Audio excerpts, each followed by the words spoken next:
Okay, Mrs. Litwinski, part of what I'd like to do at these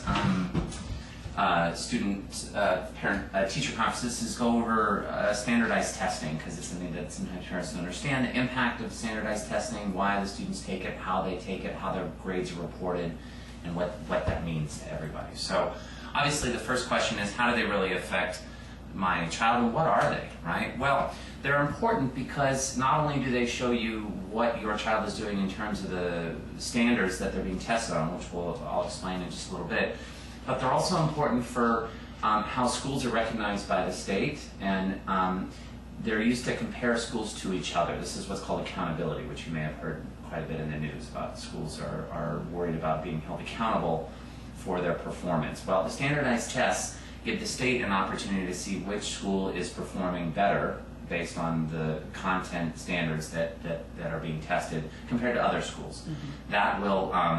That will relate to allocation of resources and funds. That will relate to opening and closing of schools.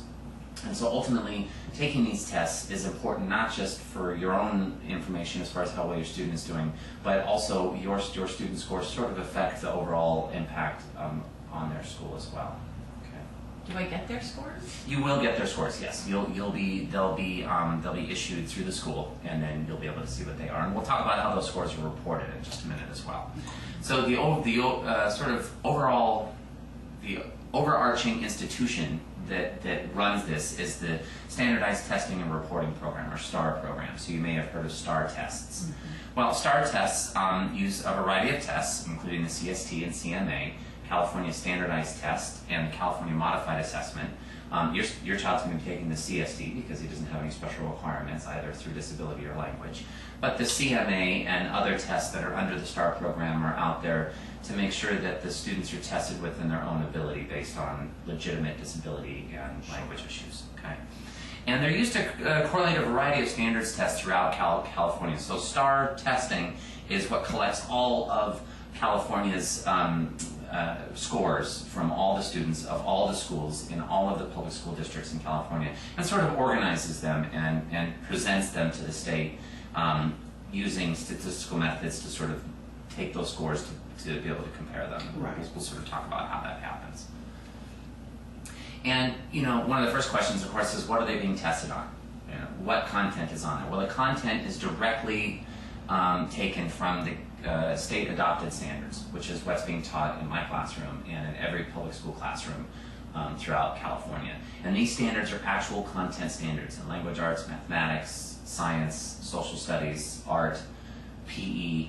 There are frameworks and standards written for every one of these subjects. So in other words, in fifth grade, we learned about U.S. history, about the Constitution. What was being taught to your child in Napa is the same content that was being taught to a student in Los Angeles. Now, obviously, teachers' methodology may change, pedagogy may change from individual to individual teacher, but the material must be relayed, and it's given to us specifically. They must know this, they must know that. So that makes these tests more valid, because every student's supposed to be learning the same thing, so they can take tests that have the same content, whether they're in one district or another district. Okay, and so that's what this says here, is that those state adopted standards is what's used to create the tests. Sure. Okay. The CST, the California Standardized Test, it's the sort of normal test, barring any disabilities or language issues. That's the test that would be given, and so that's the test that your child's going to take. It's given in grades 2 through 11. So first grade, kindergarten, and seniors don't take the test. And depending on the grade, different tests can be added in. They always take language arts and mathematics, but science and social studies are added in at various grades. And there's also some writing assessment where they actually have to write an essay, and then that essay is graded as well, and that's given in various grades. Okay. Grade equivalency is kind of it's one of the methods that's used to report scores.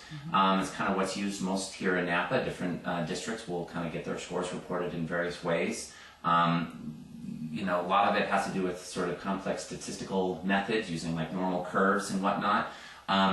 Here,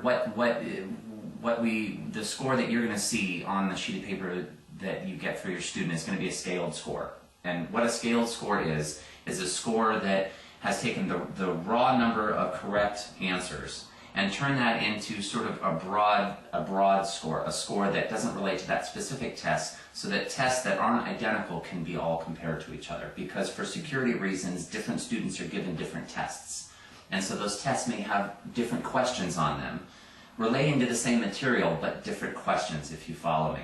So to compare those directly, you have to create a number that is uniform throughout. And that's what the scaled score does, and it's sort of a complex statistical method that's used for that.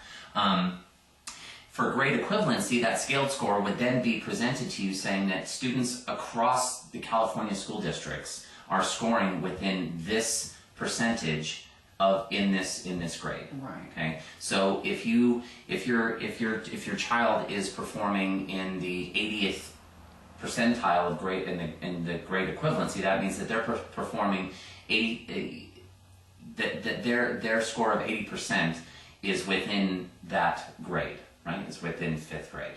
Okay. So, scores below 50-some percent, now they're starting to move down a grade level. Okay? Right. Does that kind of make sense? Mm-hmm. Okay. So how do these scores affect much else? The scores from these tests will be used to evaluate them for special programs, whether they need special programs to enhance their learning, or programs like GATE are also based on standardized testing. So if you want them to be involved in some of these sort of extra educational programs, a lot of times these are used there. And better scores, as a school, mean more resources, and that can have a huge impact on learning. So their scores impact them individually through the school as well. Right. Does that make sense? So even though it's not going to affect their grade directly, it does affect their learning in a very dramatic way. Okay.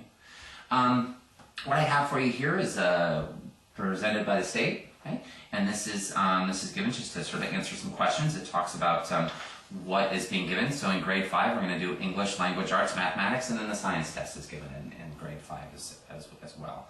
And then this is just sort of an overview of what I said, and where you can find out more, and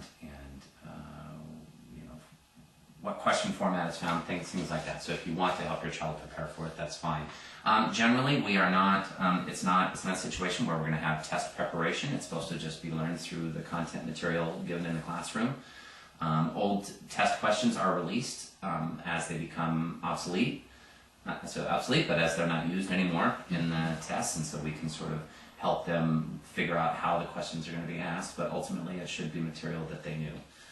So basically what we ask is when this testing time comes, your child gets a good night's sleep and eats a good breakfast and is ready to take the test, and that you help them understand the seriousness of the test and what it all means. It's just a one-day test? Or? It usually takes place over an entire week. A week. So yeah, students will be given one version, the mathematics test, and then maybe the next day the language arts test, and then maybe the next day the science test. But the schedule will actually be released to you before that, so that you'll know what to be prepared for. And it's also extremely important that your student isn't absent on those days, because the schools are required for all their students to take the test. And if somehow they don't take the test, it does ultimately affect how they're reported. Mm-hmm. And the school sort of gets its own sort of grade on it as well. Mm-hmm. So you're given scores for your student. The school, the principal, Mrs. Hurdell, is given scores for her school. Okay, right. across the different subjects. But there's no penalty if they fail. There's not. It's not a pass-fail. Okay. It's simply where your score lies. Now, for example, if your student did very poorly in language arts, we may use that score to then recommend them for other programs that we have, like Read 180 or reading enrichment programs that we have here on campus, because that's a good means of us to have an initial look into a child's retention and understanding, mastery of the content. When do I get the scores? The scores will be released by the end of the year. Sort of depends on the amount of time, but usually not too long. Okay. They're, it's a big process of turning them in and then getting them back and then handing them out. And of course, if you have any questions about the score reporting, or it doesn't make any sense, then please feel free to email me or call me. Will do, Mr. Clark. All right. Thank you very much.